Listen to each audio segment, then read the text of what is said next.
Рахмат. Кийинки сөз депутат Акаев Жанарбек Кубанычевич чыгышты. Рахмат.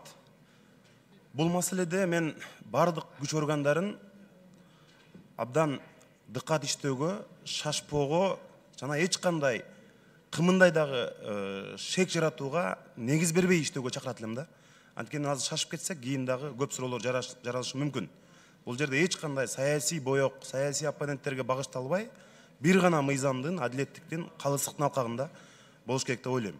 Ошол эле убакта экс-президент дагы ар кандай чагымчылдыктан алыс болуп, экс-президент деген статуска ылайык жанагындай туруктуулукту, стабилдүүлүктү башка орунга коюш керек деп ойлойм.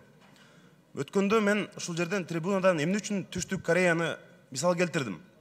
8 президенти камалып чыкты деп. Анткени мындан кийинки келген бийликтер кымындай дагы, бир дагы ушу ынтыксыз иштегенге аракет кылып калат. Жанагындай жан сакчылары менен саясий уюшкан мафиялык бандиттик топторду түзгөндөн оолак болуп калат. Ушул жагынан биз келечек муунга, кийинки Кыргызстан тарыхында сабак боло тургандай таза иш жасашыбыз керек деп ойлойм. Буга чейин мына бир ай мурун дагы айттым. Украинаны мисал келтирдим.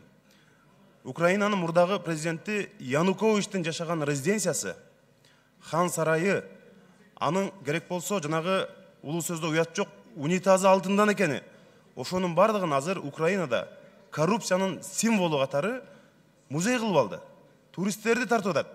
Эли жакыр жашаганда өзү, эли итке мингенде дагы өзү ушинтип хан сарайларда ушундай бир чардап, жыргап жашаган деп келечектеги муунга аябай сабак боло турган кылып атат. Ошон үчүн биз азыр эч кандай саясий бир чагымчылдык калтырбай, Кыргызстанда ынтымакты, стабилдүүлүктү башка орунга коюп, ошол эле убакта мындай күч органдары калыс, таза, ынтыксыз иштеш керек деп ойлойм. Рахмат.